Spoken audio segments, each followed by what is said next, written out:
కానీ మీ దగ్గర దండిగా డబ్బులు ఉన్నాయని చెప్పి అనుకుంటారు. ఎందుకంటే మీ ప్రత్యర్థి ఆదాల ప్రభాకర్ రెడ్డి 312 కోట్ల రూపాయల ఆస్తిపరుడు అకార్డింగ్ టు అఫిడవిట్. మీరు చూస్తే 2 కోట్ల రూపాయల అఫిడవిట్ మాత్రం కనిపిస్తుంది. కానీ మీ ఇద్దరి మధ్య ఫైట్ చేసి ఆయన ఓడించారంటే దాని వెనక మీ దగ్గర శక్తి యుక్తులు ధనం అంతా ఖర్చు పెట్టారు. ప్రజాబలం, తెలుగుదేశం పార్టీ కూటమి అనుకూల వాతావరణం, నా వెంట నడిచే నాయకుల కార్యకర్తల కష్టం.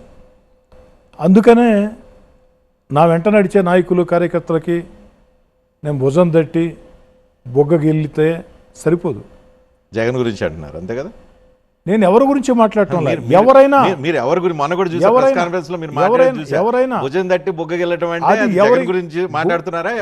గుమ్మడికాయల దొంగ అంటే భుజాలు దౌడుకుంటామంటే నేనేం చేయలేదు. నేను క్లారిటీ ఇచ్చే ప్రయత్నం చేస్తాను. కానీ ఎవరైనా ఒక నియోజకవర్గ నాయకుడైనా, రాష్ట్ర నాయకుడైనా, మరో నాయకుడైనా, రాజకీయ పార్టీ అయినా రాజకీయ కార్యకర్తకి భుజం తట్టి బొగ్గగిల్లి పొట్టగిల్లితే సమస్య పరిష్కారం కాదు. రాజకీయ కార్యకర్తల్లో దాదాపు ఒక 70-80% మంది ఆర్థికంగా ఇబ్బందులు ఉండేవాళ్ళు ఉంటారు. వారికి ఏదో రకంగా ఆర్థికంగా మేలు చేయాల్సిన బాధ్యత ఎమ్మెల్యేలకి, నాయకులకి ఉంటుంది, రాజకీయ పార్టీలకు ఉంటుంది. నా వెంట నడిచే నాయకులు కార్యకర్తల్ని రాజకీయంగా ప్రోత్సహిస్తాం, వ్యక్తిగతంగా మేలు చేస్తాం, వారి బిడ్డల చదువుల కోసం కూడా సాయం చేస్తాం. నా శక్తి కొద్దీ సాయం చేస్తాం. ఈ అలవాటు నాకుంది. ఆ అలవాటు ఉండబట్టే మీరు చెప్పినట్టు నా ఆస్తి తక్కువగా ఉంది.